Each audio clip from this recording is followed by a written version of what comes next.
Hello, Donna Kato here. Welcome to my channel. Welcome to my studio. Now today what we're going to do is just a simple dangling piece, all right? You can see how it's put together. 3 separate flat elements connected with O-rings and eye pins, and then a dangle, 2 dangles, but it's actually 1. The chain just runs up and down and moves through this eye pin, and it is reversible. So you have 2 colorways. Well, basically 1 colorway, but one is patterned and the other is not. Like so. All right, so let's talk about what you need to make this. Okay, first of all, you're going to need, of course, your canes. And I'm using Starry Night Canes, and instead of using the red and orange, I think I'm going to do turquoise, green, and violet today. And then I'm going to use the zigzag cane.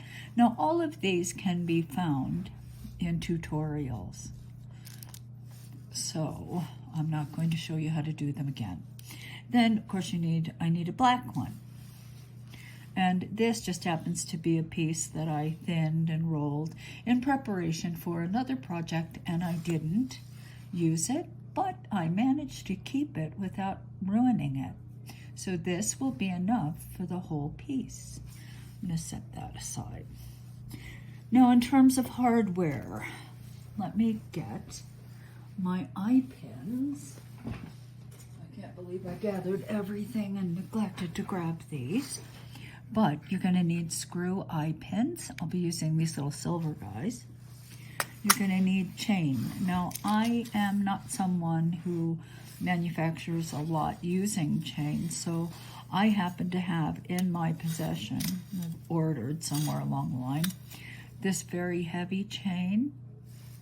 And then I have some very fine chain. And I'm going to use the fine chain, okay? But in order to attach this very fine chain here, right there, I don't know if you can see, the link hole is very, very small. So I had to sort of make my own. See, I made my own little eye pin there, and I used these. You just need wire that will go through the link. Now, I like these.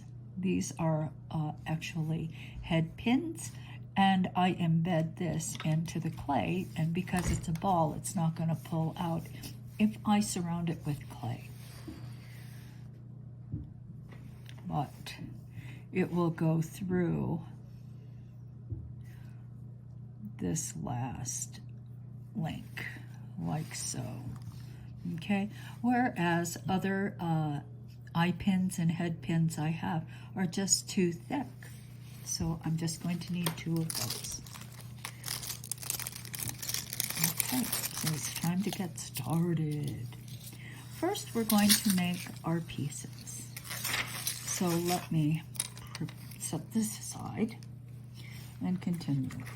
Now, each of the pieces is prepared the same way, so let me just prepare a turquoise piece. I'm going to take and cut a slice, probably about 2 millimeters thick. I'm going to take this, roll it through setting number 5 on my atlas. My atlas starts at 0.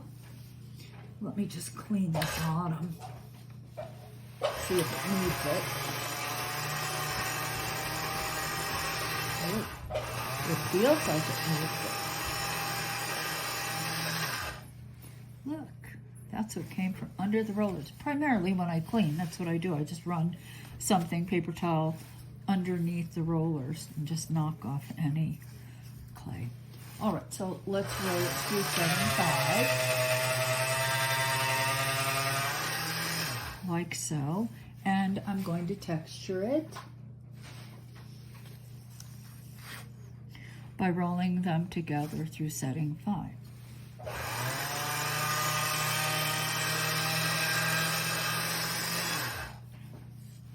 and each color will be treated the same way.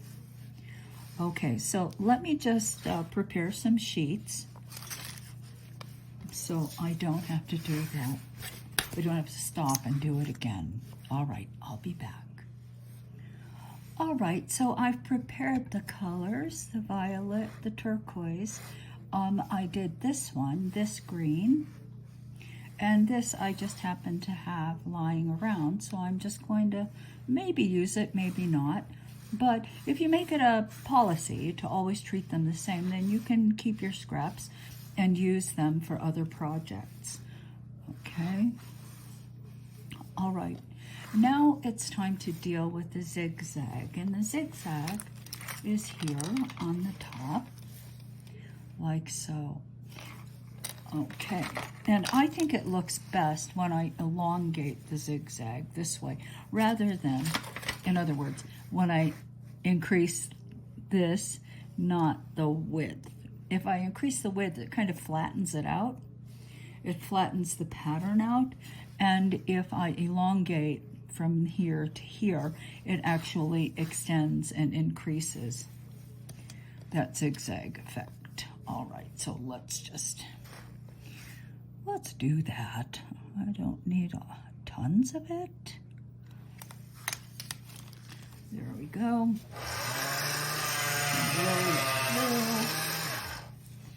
So the piece will be about this long.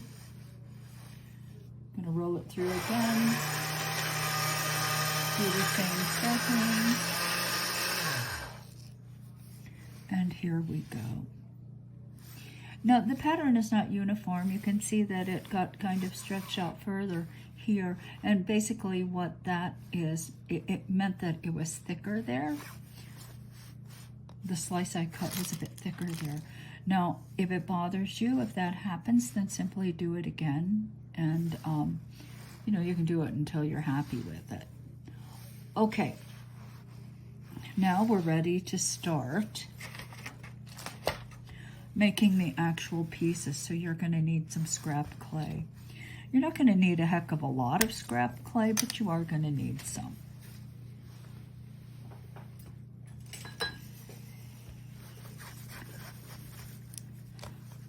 So I'm taking my scrap and I'm just going to flatten it, and I'll roll it through the thickest setting, and let's take a look at exactly how thick I made it on this day. Okay, here we go. Could be 2 times setting 2. We will compare. But first I'm going to roll it through the thickest setting. And I'll just roll it through a few times.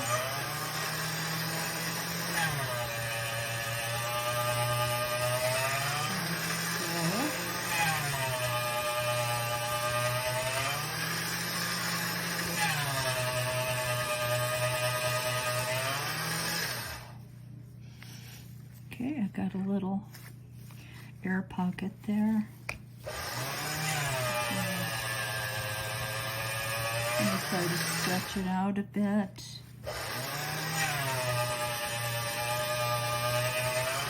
And this is a trick that Lisa Pavelka taught me. And that is, if you're afraid that you have air pockets or little air bubbles on the surface, like that one for instance, stretch it out, then fold and roll it through.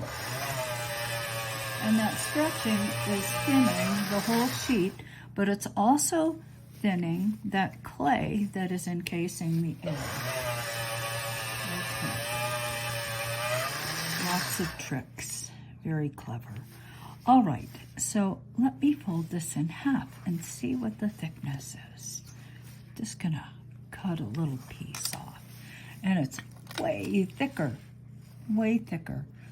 And it doesn't have to be, because remember, this is scrap clay inside, and then I have the Starry Night on one side here, and then on this side I have another Starry Night.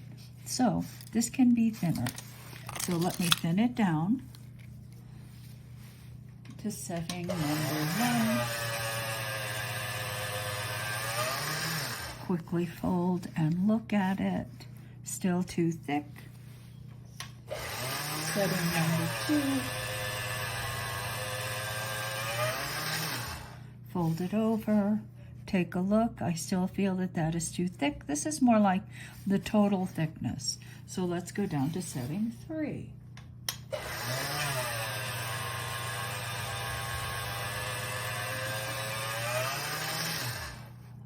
All right. And I think this is where we will stop. Setting 3. About like so. All right, so let me just flatten it. I have some fur.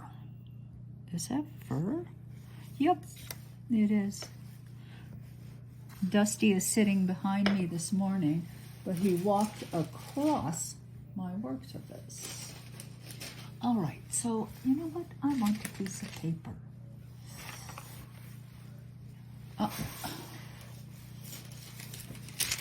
I sort of cleaned my studio yesterday, so it's like I can't find anything.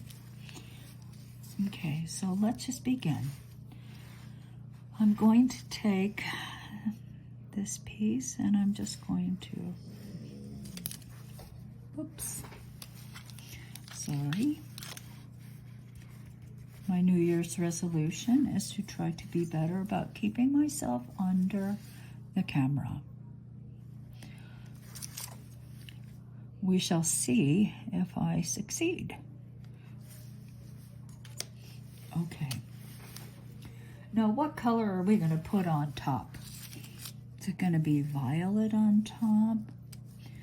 And then this little dude here, and maybe here, like so. I kind of like that. I like it a lot. So let's do that. So now what I have to do, because I don't really want to waste it, because I'm going to need it on the other side, is let's just determine how wide this is going to be. And I'll just use my original one as kind of a pattern. It's not really critical if it's just slightly smaller or slightly larger, but that looks good. So, okay. Now, as I said, on this side, remember, I've got half of one color and half of another, half and half. So I have to have enough of these to do that. I have to have enough left over. So let me just cut there, set that aside, then turn this over, and let me just put this right like that, like so.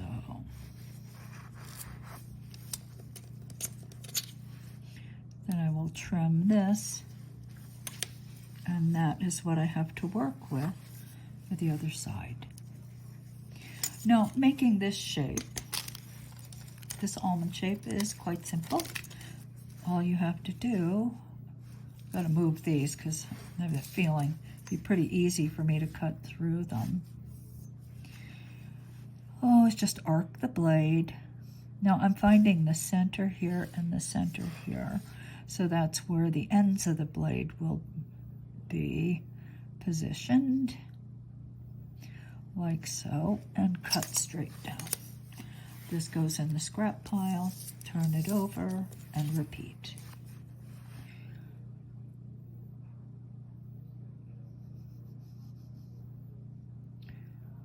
I am using a stiff blade, which is the blade that I use, I would say, 99% of the time. I'm using a nice thick clay blade. So there's the back, or whatever. There's one side and there's another. All right, so the next thing we're going to do is we're going to use those same settings. And here we have here we have this. Let me just get rid of that excess, like so. And I'm going to take my round cutters. Every studio should have a round cutter, like so. And, oh, why don't we work on the color, the side with the colors first? Now, I believe the arrangement was like this. And then the green on the bottom. So I just have to determine what the size is going to be. Now, my necklace, the original, has two. This was one, and then this is a smaller size. So let's just stick with that same sizing because I think it works well. Here, there. Okay. Now, this turquoise is not quite thick enough, or wide enough, excuse me. As you can see, there's a little bit left over. So I've got to piece it. But I'm just, once again, I don't want to waste it. So I'm just going to cut the scrap clay down to about the size, like so. And then I will take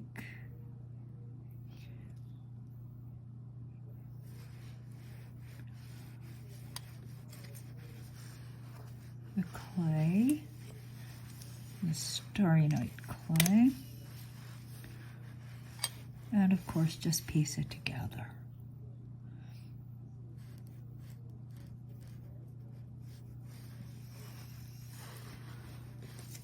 Like so.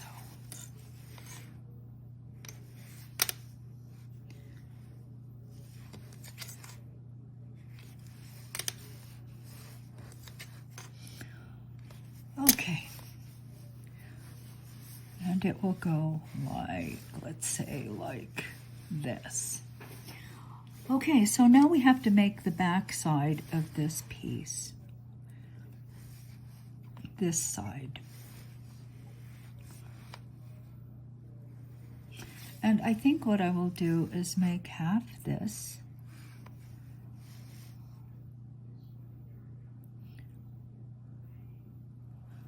Actually, the first thing I'm going to do is put this black stripe down the middle, or close to the middle. Let me get a piece of this and set this aside. Okay. Cut that. And, you know, I find that this is a little bit thicker than it needs to be. And so I'm going to make it thinner. Like so. Set that aside. Now I'm going to try to find the middle.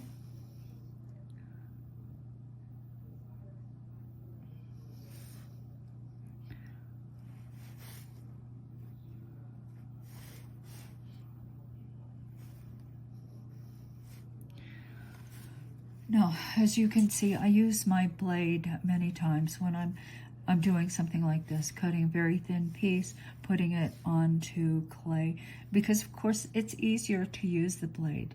Now, when you want to release it, remember, the easiest way is to take the blade and just tilt it this way, and then it breaks the clay off the edge, or it removes the clay off the edge. Uh-oh, my dryer. Actually, I think I'm going to go the other way.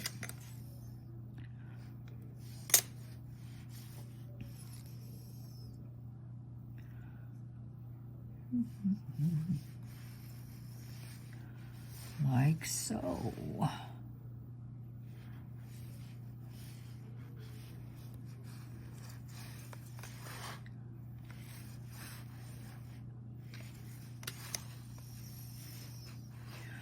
So that is half. Now, shall I use the violet or shall I use the green? And shall I use this green or shall I use this green? I think I'm going to use the more yellow green.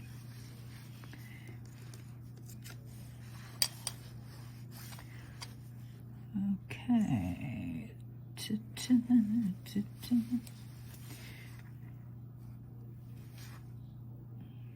Cut a nice clean edge. Slide it, pat it down, cut the excess away, and now I get to cut it. And I'm trying to center.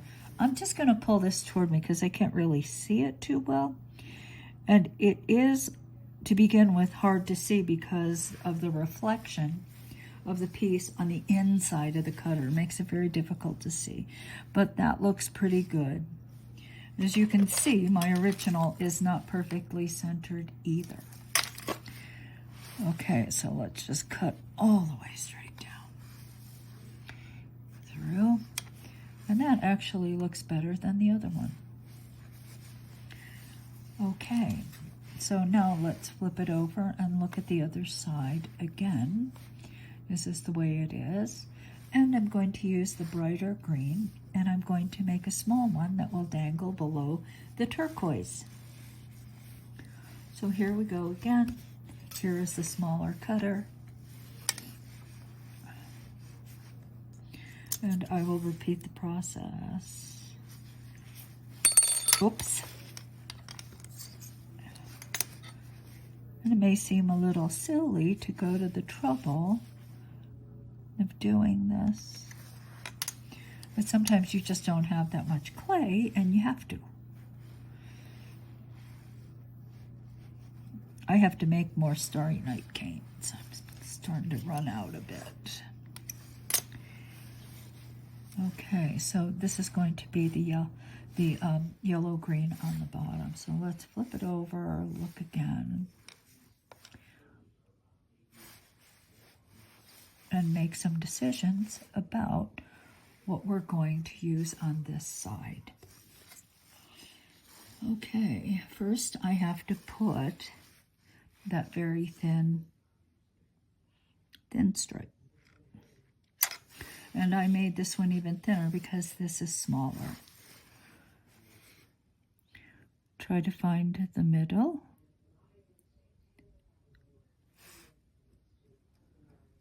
Pat it down and then tilt the blade and it will release. Now on this side I definitely want to have some of that violet. So I will just slap the violet right there. And let's use the blue.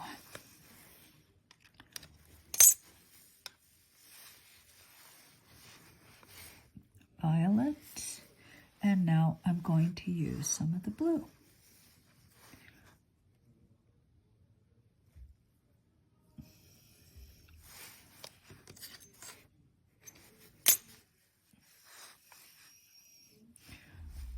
Like so.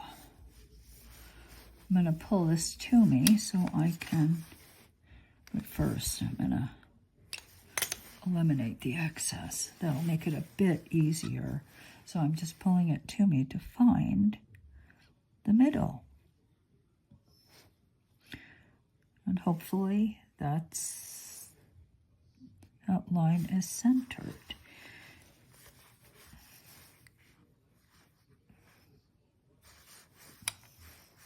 Pretty good. Okay, so that's side 2. Now, if you're not happy, if you feel that maybe this should have been violet and blue, I mean, you can keep playing with it and arranging it to suit yourself. This is one side.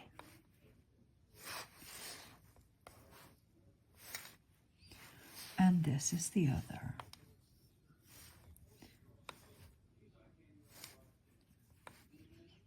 I like it. All right, so we're through with these, but now we have to make the dangles. Now, essentially the dangles are made just the same way I made this. So I think we're going to move on.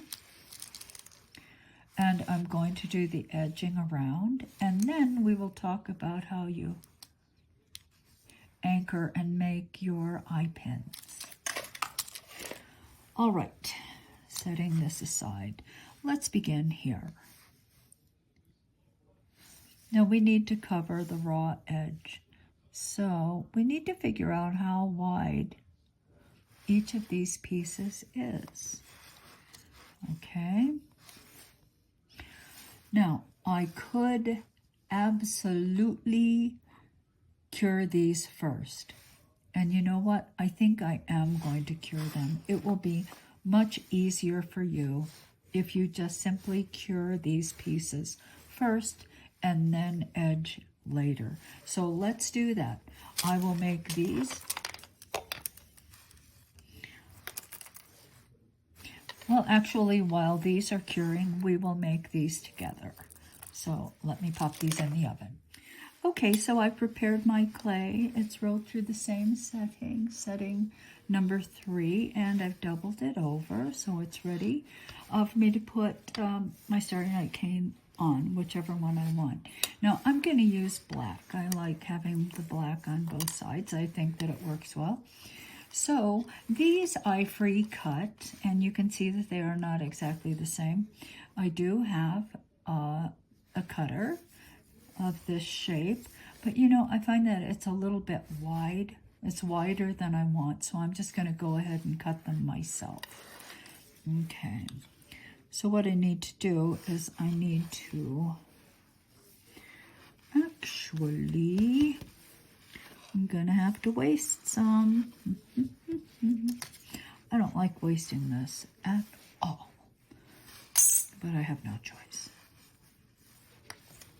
So let's just cut this. I wonder if I can get 2 this way. I might be able to. So I'm going to cut it in half this way. I'm going to put one side down like so.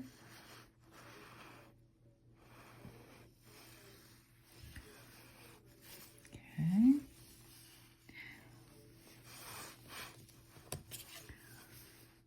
Then cut.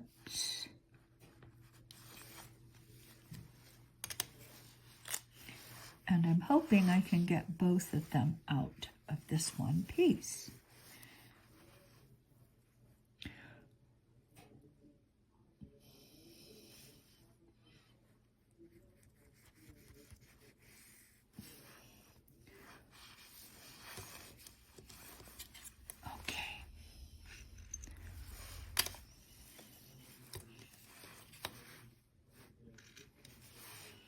So let's give it a go. Now the first thing I'm going to do is try to cut one here, and then I'll try to cut one there. And it may be close. I might not be able to do it, or they may end up being shorter than I would like. But we'll just see. We shall see.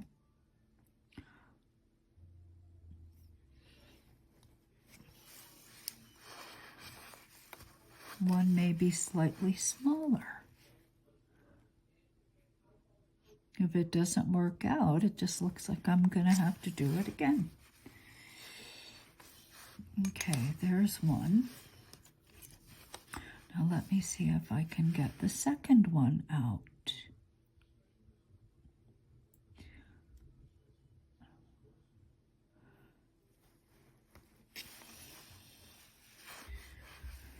As I said, this is a fine cutter, but it's wider than I would like.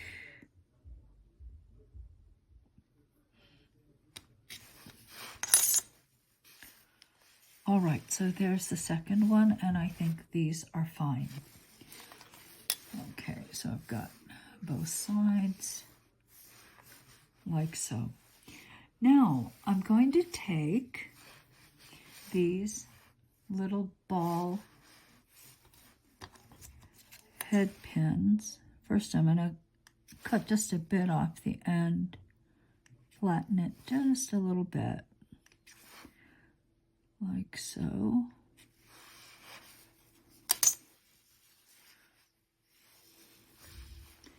And I think I will take a needle tool, kind of find the center, and carefully create just this little hole. And now I will push the ball down in the hole.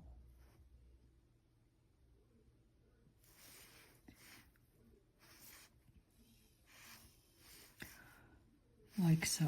And I will shape the eye after it's cured. Okay. I just need to get that little ball in the clay, because this little ball, this little bit of metal is what's going to keep it in the clay.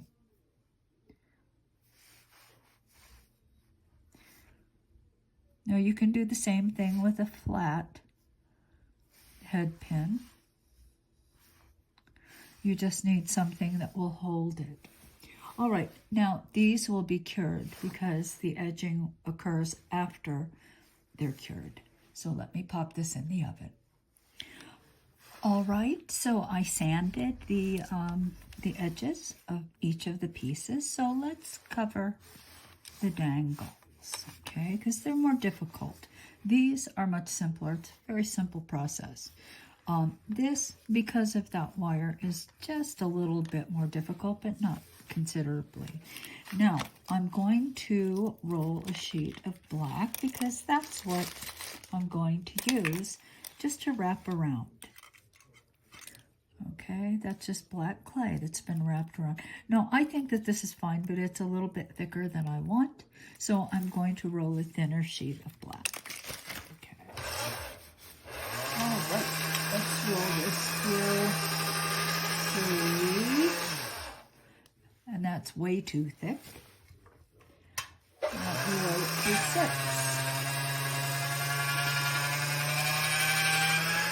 And I think this will be fine. There's 6. Now I measured, and our pieces are approximately a little bit shy of 1/4 of an inch thick. So I'm going to cut 1/4 of an inch strip. Okay. First, I'm just going to cut a nice straight edge, like so. And then, using the ruler, I'll just bump it up to 1/4 of an inch and cut here.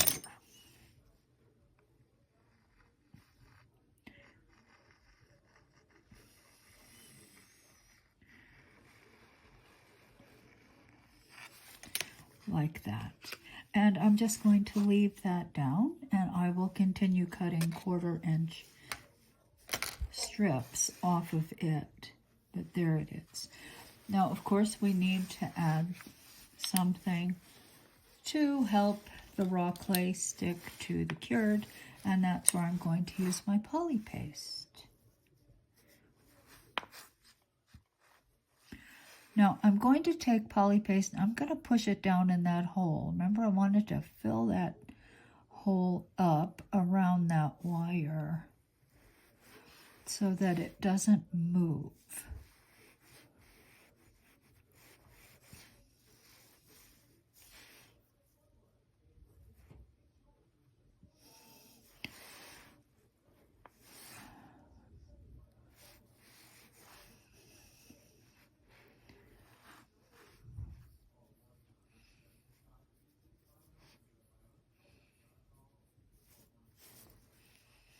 Like so, and you can see I have put that poly paste in the hole.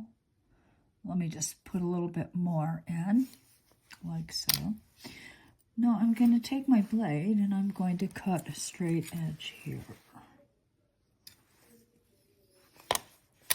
Oops. Oopsie.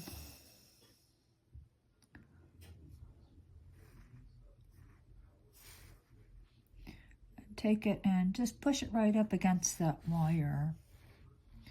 Now I'm going to try to line this up with one edge, neatly with one edge. So maybe I only have to trim the other side.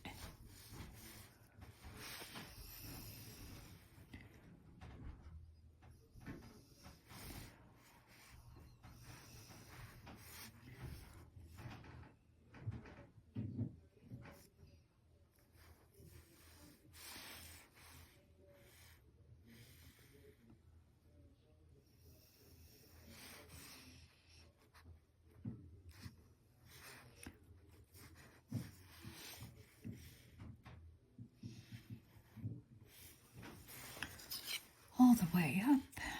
Take my blade, trim the excess, and then at the wire, I'm just going to try to pull it up so that the ends meet.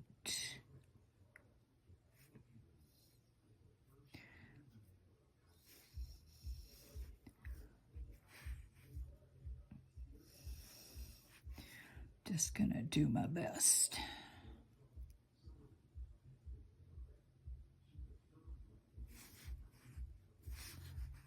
Okay.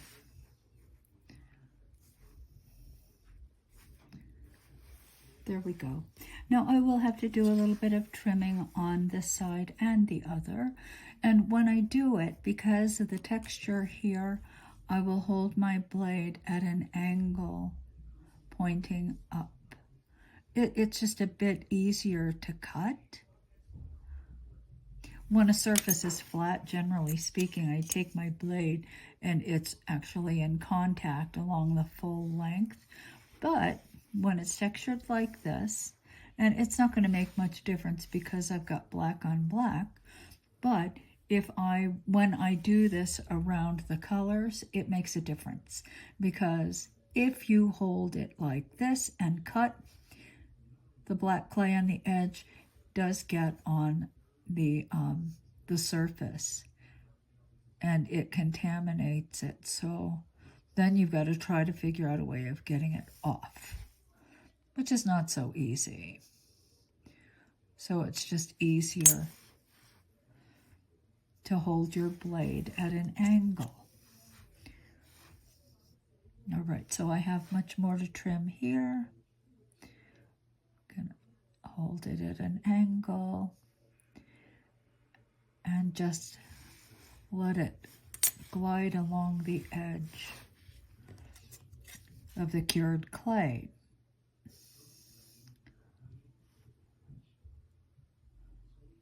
Okay.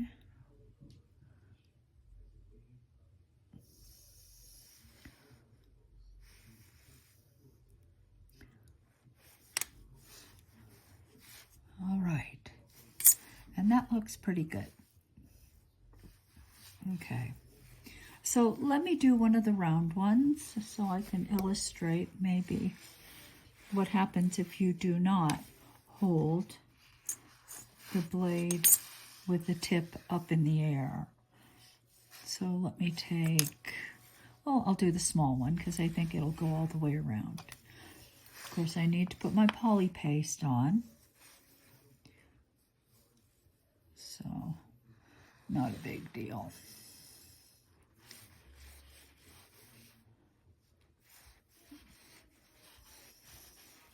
Now, a situation like this, if you've been watching, then you know why I use poly paste rather than liquid clay. If you haven't been watching, then I will tell you. The reason is because the sandpaper has created such a coarse and scratchy surface that the poly paste does a better job of filling all of that scratchy area, and really helps hold on to the raw clay. Liquid clay is perfect. I mean, it's a great medium when you're sticking raw clay to cured. But in a situation where you have scratched up the surface as deeply as I have, then I think you will find that the poly paste does a better job of holding on to the raw clay. Okay, so let me cut the excess away, like so. And just try to smooth that over. Sometimes it's easiest just to actually take your fingers and pat it down.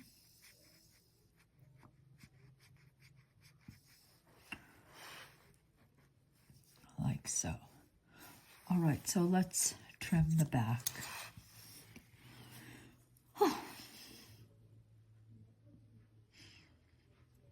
Tip up.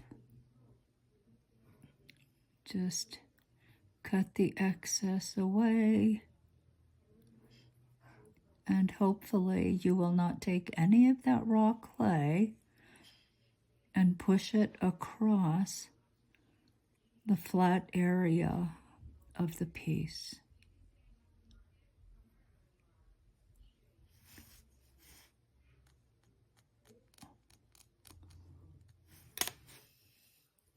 All right, that looks pretty good. I think I got a little bit of contamination, but not bad. Okay, so let me finish these. Now, when I finish with all of the pieces, then I will cure them. Once they are cured, I'll be back. Okay, now we're ready to put these pieces together. Now, I have 6 eye pins, 2 for each of these. Then I've already embedded my my head pins, and I cut a length of chain. I need 1 larger jump ring, oval, and then I'm going to need 2 smaller ones, and the 2 smaller ones are here. Oops. Here and here. Now, of course, you can use larger ones. It just means that these pieces will drop down further. So I happen to have large and small. All right, so the first thing I have to do is embed these little eye pins in, but I have to determine where they will go. So I'm going to take my ruler, and this is almost 3 inches, so I've centered the ruler on the piece. Now, this is the halfway point. I will go up, and it's approximately here, like that. And I just take my needle tool, and I already did this side. Oh, maybe I didn't do this side. Maybe I did the other side twice. Okay, up. And I think it's going to be approximately there. Okay.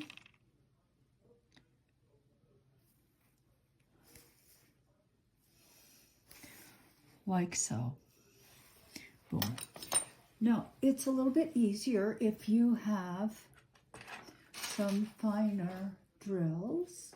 And, you know, I do somewhere I do.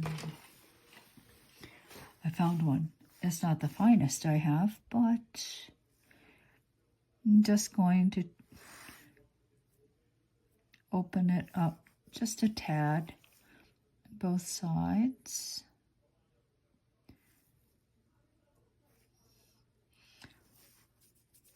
Make it a little bit deeper. And now I'm going to take my glue. Oh, here it is. You're all the way over there. And I want my pliers. I'm going to use these nice little flat nose. Okay. So I always put just a little drop of glue there in the hole.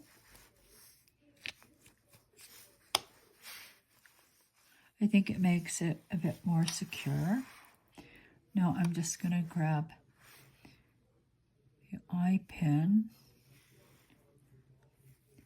and try to get it so that the tip just grabs. Sometimes it's easier than others. And I have to say, it's always easier when I'm not shooting.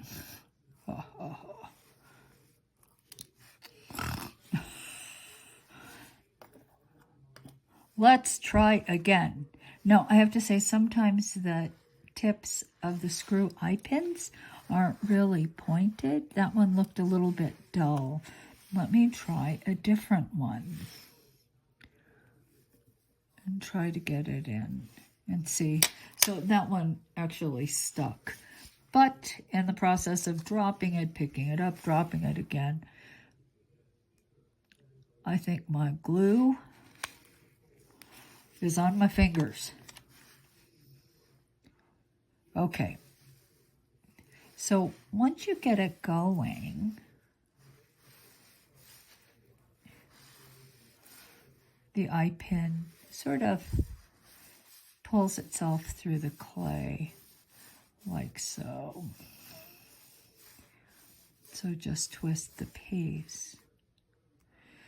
And if what happened to me happens to you, then perhaps you have the same issue with a little eye pin that has a blunt end. All right, so it's going to be pointed this way, so the eye is actually perpendicular to the flat surface. No, wrong. I want it like this, because this guy is going to be threaded through, and then the wire will be threaded through this guy. Okay, so I will do the rest of those, but you don't have to watch me because I've already done it. So let us deal with these, all right? Now the first thing we have to do is attach this. Okay, now you want to make a closed wrapped loop. So the way I do it is I just grip the neck of the wire like this, and then I pull it down so that it's coming out, and then it jets off that way. Then I take it and I put it back in, and then I grab the wire and wrap it around like so. Okay, so I've just up, loop, and the loop goes straight up. Now I will feed the end of the wire through the final link in the chain. Now at this point I find it easier to take flat nose, because I'm going to just grip like so. And you don't really want to squash the chain link. And then I will take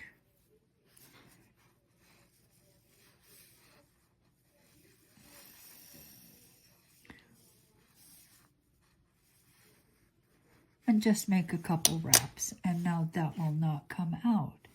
It cannot slip out.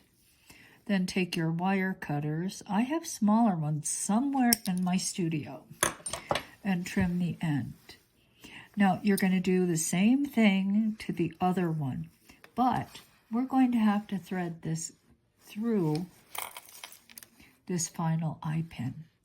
Okay? All right, so I will be back when I get to that point. Okay, so there they are. Da, da, da, da, da, da.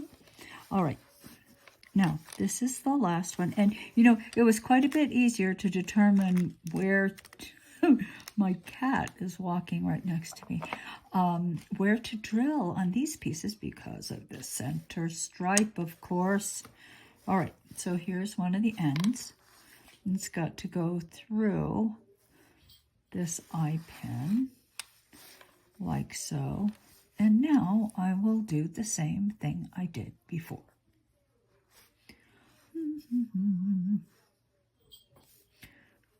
All right, here we go.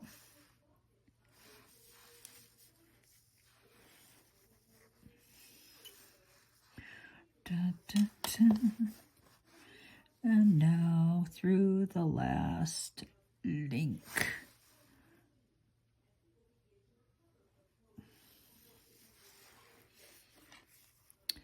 Then grip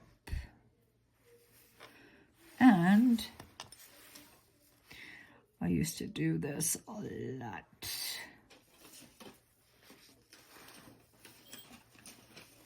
When I had a costume jewelry business many moons ago.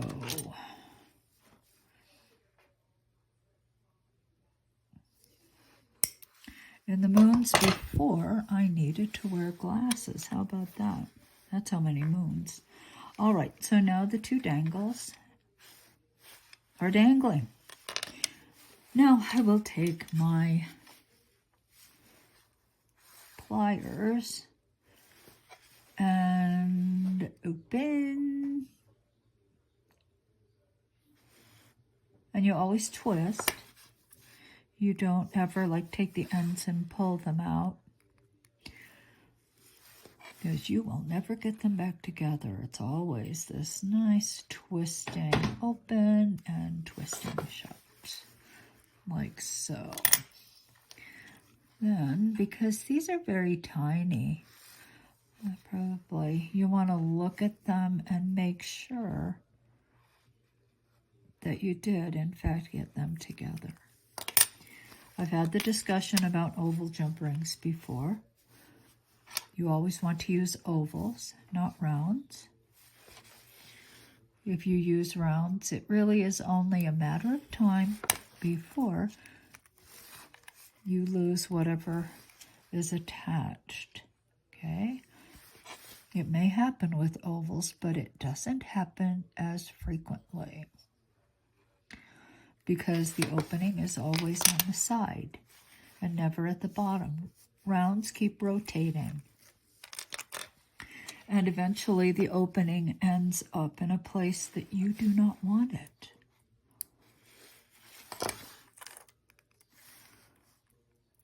Okay.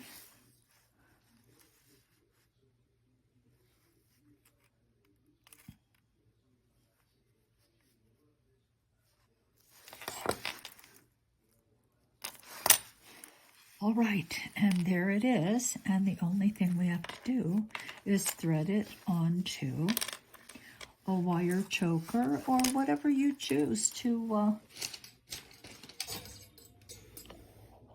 hang it from. I have one right here, my wire choker. Okay, so let's just get that on and screw it back on like so.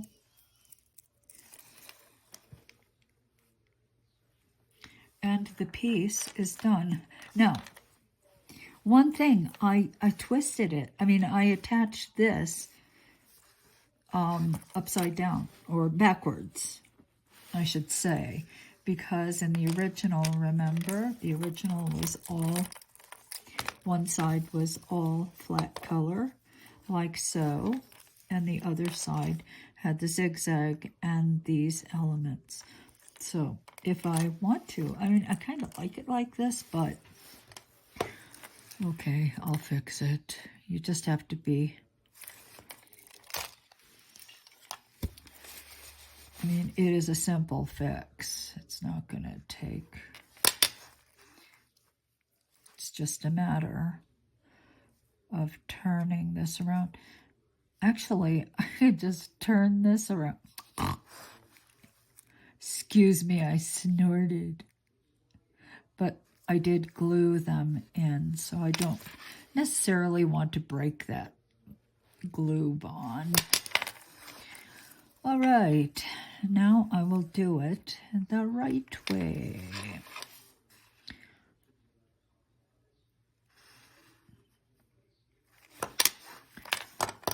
Okay, and I didn't break the bond of the glue. Okay, so there we have it. That's today's little tutorial. I hope you've enjoyed it. I hope you make many of them. I really like this design. You know, it's very simple. It's very wearable, I think. And it's very versatile. There are a lot of things that you can embellish these flat tile-like pieces with. So, that's it for today. Make many. Have a great day, and until we meet again, I'm Donna Kato. Bye.